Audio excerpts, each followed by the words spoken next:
નમસ્કાર દર્શક મિત્રો, હું ગ્રાફોલોજીસ્ટ કૌશલ્યાબેન દેસાઈ આપની સમક્ષ હાજર છું અને ફરી એકવાર તમારા અક્ષર તમારું ભવિષ્ય લઈને.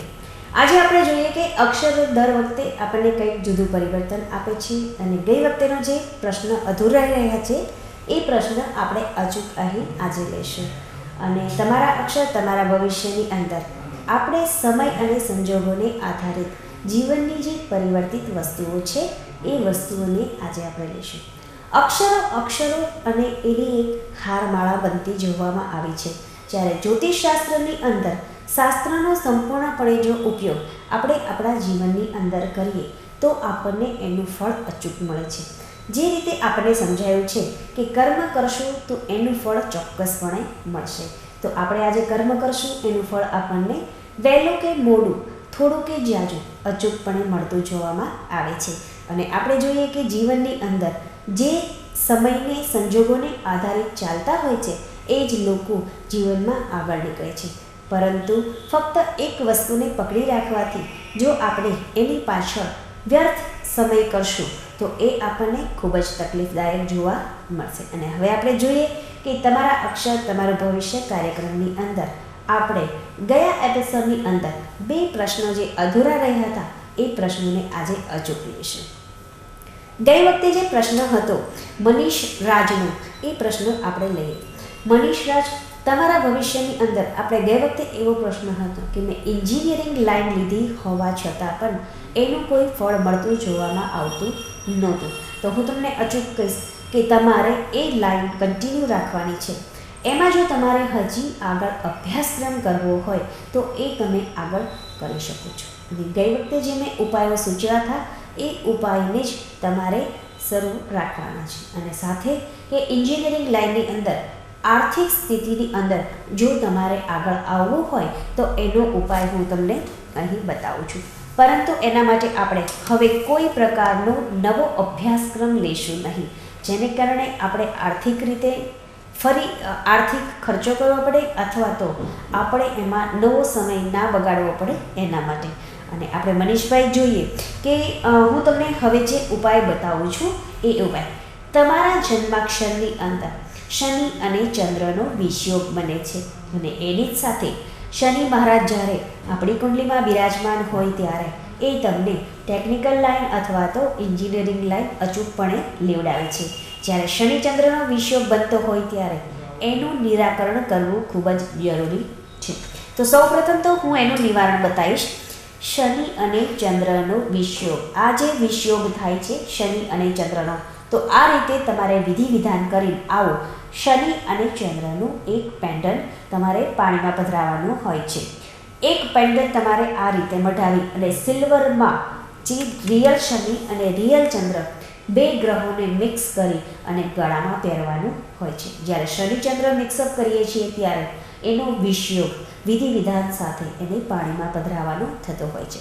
અને મનીષ, હું તમને એમ જણાવીશ કે શનિ મહારાજ તો આપણને ભલે અત્યારે હાર્ડવર્ક કરાવે પણ એ આપણને ટોપ ઉપર લઈ જતા થોડીક પણ વાર લાગશે નહીં. અને એ જ આપણો વિષયોગ આપણા જીવનની અંદર ખૂબ અલગ પ્રકારનું પરિવર્તન પણ કરાવશે. અને હું એવું માનું છું કે જ્યારે પરિવર્તનના યોગ જીવનની અંદર આવતા હોય છે ત્યારે આપણને તકલીફ તો અચૂકપણે પડે છે.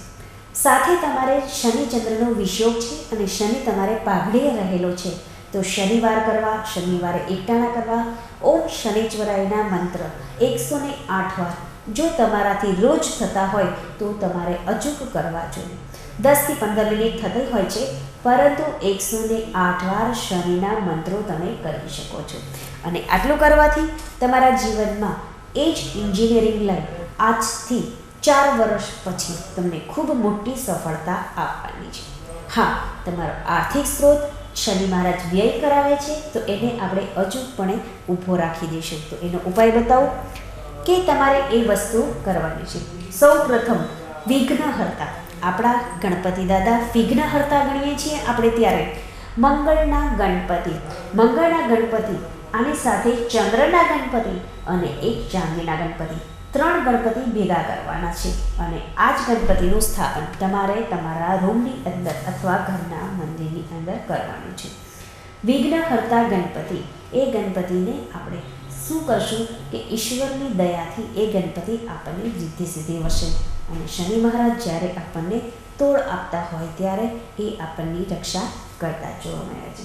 સાથે આપણે જોશું કે એક ખાસ કે શનિ જ્યારે આપણી કુંડલીમાં બેઠો હોય ત્યારે આપણા દુશ્મનો આપણી આજુબાજુમાં જ ફરતા જોવામાં આવે છે. અને આપણા પોતાના જ લોકો, આપણા મિત્રો, આપણા સગાવહાલાઓ અથવા તો આપણી સાથે કામ કરતા લોકો આપણને નુકસાન પહોંચાડતા હોય છે.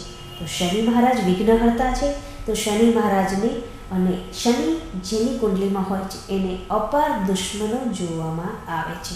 તો એની માટે હું બતાવીશ એક બગલામુખી યંત્ર. તમે જોશો કે શનિ મહારાજને આપણા દુશ્મનો વધારે હોય છે, જેથી બગલામુખી યંત્ર તમે જોશો કે આ એક બગલામુખી યંત્ર છે. એ બગલામુખી યંત્ર આપણા જીવનમાં કંઈક પરિવર્તન લાવશે અને આને વિધિ વિધાન કરીને ઘરમાં રાખવાથી ખૂબ જ સારો એવો ફાયદો જોવામાં મળશે. તો આપણે જોશું કે મનીષભાઈ, તમને જે તમારો પ્રશ્ન હતો એ પ્રશ્નનો અચૂક આન્સર મળશે. અને હસ્તાક્ષરોની પરિભાષાની અંદર જ્યારે પણ પરિભાષા બદલવી હોય ત્યારે ચોક્કસપણે આપણે બદલીએ છીએ અને એમાંથી ઉપાય બતાવે છે. મને આજનો પ્રશ્ન છે કે જે પ્રશ્નની અંદર શું ગુરુ આપણને વિદ્યામાં સહાયક થાય છે? ગુરુ આપણને વિદ્યા સહાયકની સાથે આર્થિક સ્થિતિ સારી કરે છે કે ગુરુ મહારાજ આપણા જીવનની અંદર સંતાન યોગ બનાવે છે? તો હું તમને બનાવું. તમે તમારું સૌ પ્રથમ નામ નથી બતાવ્યું, પરંતુ ગુરુ મહારાજ સર્વસ્વ છે. ગુરુ મહારાજ વિદ્યા આપે છે આપણને. વિદ્યાની સાથે આર્થિક સ્થિતિ પણ સારી કરે છે. મકાનનો યોગ બનાવે છે, સંતાન યોગ બનાવે છે, પતિ કે પત્નીનો યોગ બનાવે છે. ગુરુ આપણા જીવનની અંદર જ્યારે પણ પરિવર્તન લાવે છે તો ગુરુ એ રાજયોગ બનાવતો હોય છે. ઘણીવાર તમને રાજયોગનું ફળ મળતું હોવા છતાં પણ તમારે એ વસ્તુ મહત્ત્વની નથી. અને ગુરુ મહારાજ આપણને ભૂમિનો કારક છે. તો ભૂમિનો કારક હોવાથી ગુરુ આપણને ખૂબ આગળ લઈ જાય છે.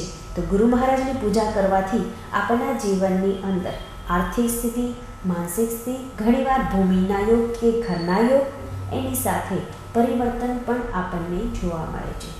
સંતાન યોગ, આપણા સંતાનોનું ભવિષ્ય એ ગુરુ મહારાજ સાથે જોડાયેલું છે. અને જેનો ગુરુ પાવરફુલ હોય છે એ લોકો શિક્ષક, લેખક, ડૉક્ટર એવી ઉચ્ચ ડિગ્રી ધરાવતા હોય છે. જે લોકોનો ગુરુ સારો, ખૂબ જ સારો હોય અને ગુરુની સાથે બુધ, સૂર્ય એવા ગ્રહો પડેલા હોય ત્યારે એ આપણને બહુ સારા બિઝનેસમેન બનાવે છે. અને બિઝનેસની અંદર પણ વાણીનો કારક ગુરુને પણ ગણવામાં આવ્યો છે. એની મધુર વાણીથી લોકોને સંમોહિત કરી શકે છે અને એ જ ગુરુ આપણને જીવનની અંદર એક પળમાં એક રાજા જેવું જીવન પણ આપી શકે છે. અને ગુરુની આપણે જેટલા મંત્રો કરી શકીએ છીએ એટલા આપણે કરી શકીએ. તો જેનાથી આપણને ગુરુનું ફળ વગર ગ્રહ પેરે પણ આપણને ફળ મળતું જોવામાં આવે છે. અને ગુરુ આપણા જીવનની અંદર ક્યારેય પણ પરિવર્તનમાં આપણે રોકતો નથી. અને જે વિદ્યાર્થીઓ અભ્યાસની અંદર નબળા જોવામાં આવ્યા છે એ લોકોએ ગુરુનો મંત્ર કરવાનો હોય છે અને એ જ લોકોએ ગુરુનું ગ્રહ ધારણ કરવાનું થાય છે. ગુરુવારના એકટાણા કરવા, એની સાથે ચણાની દાળ કે પીળું કપડું, સોનું એવી વસ્તુ દાન કરવાથી ખૂબ ફાયદો મળે છે. ગુરુનો ગ્રહ, ગુરુનો નંગ આપણે જો દાનમાં આપી શકીએ તો એ પણ આપણે કરવાથી આપણા જીવનનું પરિવર્તન જોવા મળે છે. પરંતુ ગુરુ આપણા ગ્રહની અંદર પરત એક અલગ જગ્યાએ અને અલગ વસ્તુથી જીવનને આગળ વધારી શકે છે. હવે આપણે જોઈએ કે આજનો જે પ્રશ્ન છે એ મારી આજુબાજુમાં આ જે પ્રશ્ન છે એ છે, ઓકે, આની અંદર આપણને નામ નથી બતાવ્યું, પરંતુ મારી આજુબાજુમાં એવા લોકો છે જે મારું જ નુકસાન કરતા જોવામાં આવ્યા છે. એની સાથે નુકસાનની અંદર જો પરિવર્તન પણ જીવનની અંદર આવતું હોય તો આપણે કરી શકીએ છીએ. દરેક લોકો, મારા જ લોકો મને જ્યારે નુકસાન કરે છે ત્યારે મને ખૂબ જ એક મારું જીવ બળતો જોવામાં આવ્યો છે. તો શું હું એને રોકી શકું છું? તો હા, અચૂક પણ તમે એને રોકી શકો છો. અને જ્યારે પણ આજુબાજુમાં આપણા આવા દુશ્મનો જોવામાં આવે છે ત્યારે એ દુશ્મનોને આપણે રોકી શકીએ છીએ. અને હું એવું માનું છું કે જ્યારે આપણા જીવનની અલગ અલગ દુઃખો અથવા દુશ્મનો હોય છે ત્યારે એના ઉપાય આપણી પાસે અચૂક હોય છે. કેમ કે નાનામાં નાના દુશ્મન પણ આપણે એને છોડવો જોઈએ નહીં. કેમ કે એ આપણને ક્યારે આપણી પર પીઠ પાછળ વાર કરતા જોવામાં આવ્યા છે એ આપણને ખબર નથી, પરંતુ એનો રસ્તો અચૂક હોય છે. તો આજે આપણે જોઈએ કે એના માટે ખાસ ઉપાય બતાવું છું. સૌ પ્રથમ બગલામુખી યંત્ર.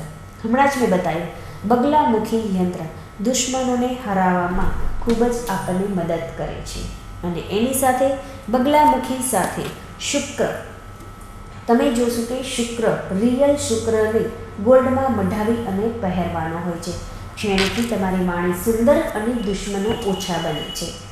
લોકો તમારી તરફ ખેંચાઈને આવે છે અને તમે દુશ્મનોને હરાવી શકો છો. આ સાથે આપણે જોશું કે જ્યારે પણ આવા દુશ્મનો હોય છે ત્યારે એક ખાસ વસ્તુ, નવગ્રહ યંત્ર. નવગ્રહ યંત્રને તમે વિધિ વિધાન કરીને પણ ઘરમાં રાખી શકો છો, જેનેથી તમારા દુશ્મનો તમારાથી દૂર ભાગશે અને એ જ દુશ્મનો તમને આગળ જઈ અને ખૂબ સારી જગ્યાએ મૂકશે. અને એ સાથે એક ખાસ વસ્તુ બનાવો કે આ છે ફિનિશ પક્ષી. તમે જોશો કે ગ્રીન કલરનું ફિનિશ પક્ષી. ફિનિશ પક્ષીને આપણે આપણા ઘરની અંદર સૌથી ઉપર અગર જો મૂકીએ છીએ તો બરાબર, ફિનિશ પક્ષીને સૌથી ઉપર આપણા ઘરમાં, માળિયામાં નહીં પણ કબાટમાં ઉપર મૂકીએ છીએ તો દુશ્મનો આપણાથી દૂર ભાગશે અને આપણને એ જો આર્થિક રીતે નુકસાન કરાયું હશે તો પણ આપણને એ પાછું વળશે. અને ફિનિશ પક્ષી જીવનની અંદર ચાઇનીઝ વસ્તુ છે, પરંતુ વાસ્તુશાસ્ત્ર પ્રમાણે એ આપણને કંઈક અલગ જગ્યાએ જ લઈ જાય છે. અને આ જ ફિનિશ પક્ષી આપણા જીવનની અંદર પરિવર્તનરૂપ બને છે.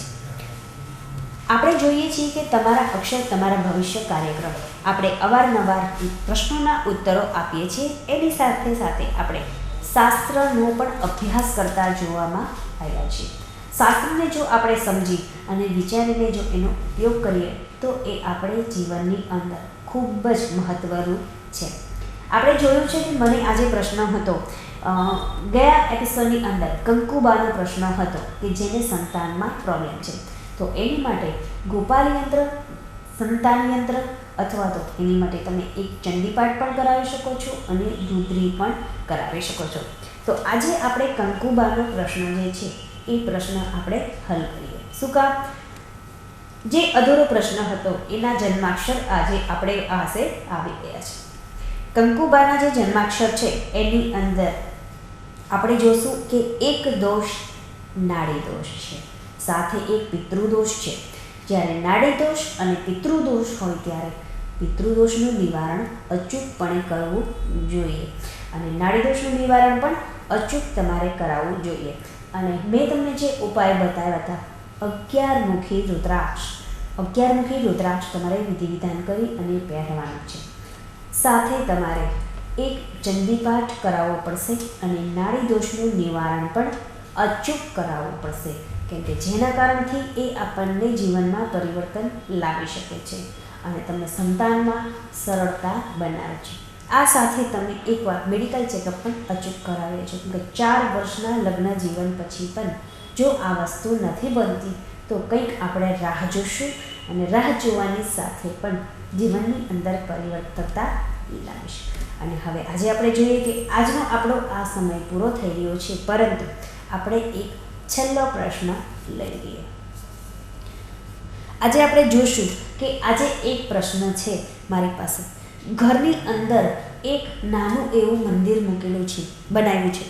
ઘરની અંદર એક નાનું એવું મંદિર બનાવ્યું છે, એમાં માતાજીનું સ્થાપન કરેલું છે, પરંતુ અમારા ઘરની અંદર એ મંદિર બનાવ્યા પછી અનેક એવી ઘટના બને છે જેને કારણે માતાજીનું સ્થાપન હોવા છતાં પણ અમે એને રોકી શકતા નથી. અને સાથે મને એમ પણ લખ્યું છે કે જ્યારે પણ આ મંદિર બનાવ્યું ત્યારે અમારા ઘરની અંદર એવી જગ્યામાં મંદિર બનાવ્યું છે કે આપણે વિચારી પણ ના શકીએ. અને બીજી વસ્તુ કે મંદિર બનાવ્યા પછી અમારા ઘરમાં 2 મૃત્યુ થયા છે અને એ જ મૃત્યુ એક જ માસની અંદર થતા જોવામાં આવ્યા છે. તો હું તમને એ વસ્તુ ખાસ બતાવીશ કે વાસ્તુશાસ્ત્ર પ્રમાણે જ્યારે આવી રીતે કોઈ પણ જાતનું માતાજીનું મંદિર તમે ઘરમાં બનાવો છો ત્યારે એ જ માતાજીનું મંદિર તમને કંઈક અલગ રૂપ જોવામાં આવશે. અને એ જ આપણે ખાસ જોઈએ કે જ્યારે આવી વસ્તુ હોય ત્યારે એનું સોલ્યુશન શું કરશું. સૌપ્રથમ તો હું તમને બતાવું છું કે એ જે મંદિર બનાવ્યું છે એ અચૂકવાર એ ભૂમિ જોવી પડશે, કેમ કે એ ભૂમિ જોયા પછી જ આપણે નક્કી કરશું કે આપણે શું તકલીફ છે અને જેનાથી આપણા જીવનની અંદર જ્યારે પણ તકલીફો ઊભી થાય છે ત્યારે એને એમાંથી બહાર નીકળવાના રસ્તા પણ મેળવીશું. સૌપ્રથમ તો જ્યારે માતાજીનું મંદિર બનાવ્યું છે એમાં હું કંઈક ઉપાય સૂચવું છું.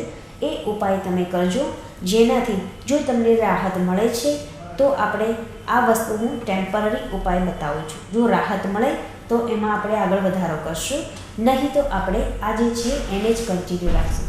સૌપ્રથમ જોઈશું કે ત્રિશૂળ, ઓમ અને સ્વસ્તિક આને તમારે મંદિરની ઉપરના ભાગમાં તમારે લગાવવાનું છે. તમે જોશો ત્રિશૂળ, ઓમ અને સ્વસ્તિક મંદિરના ઉપરના ભાગમાં લગાવવાનું છે. એની સાથે એક મુખી રુદ્રાક્ષ, આ રુદ્રાક્ષને તમારે આ જ રીતે મઢાવી અને એ રુદ્રાક્ષ શંકરના મંદિરમાં તમારે મૂકવાનું છે. જ્યાં આગળ તમે માતાજીનું મંદિર બનાવ્યું છે એમાં આ રુદ્રાક્ષ મૂકવાનું છે. સાથે મંગળના ગણપતિનું જ સ્થાપન થવું જોઈએ. એક પણ ગણપતિ નહીં, મંગળના ગણપતિનું સ્થાપન આ રીતના તમારે આ અથવા આનાથી મોટી સાઇઝમાં બનાવી અને માતાજીના મંદિરમાં મૂકવાના છે. બે વસ્તુ સાથે આવો એક મંદિરની અંદર મોટો કાચબો અને આની ઉપર શ્રીયંત્ર આવે છે. હું તમને આગલા એપિસોડની અંદર બતાવીશ.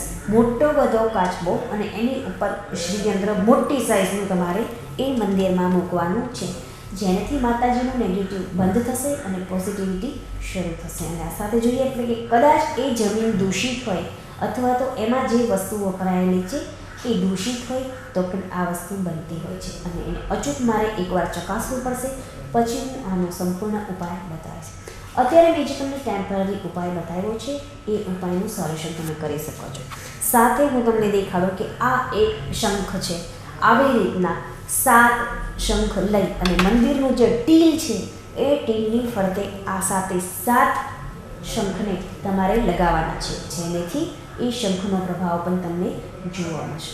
અને આજે આપણે જોઈએ કે આ જે મંદિરનો પ્રશ્ન છે એ મને કંઈક થોડોક વિચિત્ર અને અચૂકતા જેવો લાગ્યો છે. તો હું એના માટે એ મંદિરની જગ્યા જોવા માંગીશ અથવા એમનો નકશો જોવા માંગીશ અને એમાં જે વસ્તુઓ વપરાય છે એકવાર હું અચૂક જોવા માંગીશ. આજનો આપણો તમારા અક્ષર તમારા ભવિષ્ય કાર્યક્રમ આજે અહીં પૂરો થવા આવ્યો છે અને આજ સાથે આપણે જોશું કે અક્ષરોની પરિભાષા આપણે આવતા એપિસોડમાં પણ ચાલુ રાખશું અને તમારા પ્રશ્નોને આગળ પણ વધારીશું. દરેક દર્શક મિત્રોને જણાવી દઈએ, તમારા અક્ષર તમારા ભવિષ્ય કાર્યક્રમનો આજનો આપણો સમય પૂરો થઈ ગયો છે. તો સમય મીડિયા અને હું ગ્રાફોલોજીસ્ટ દેસાઈ કૌશલ્ય તરફથી દરેક દર્શક મિત્રોને પ્રણામ.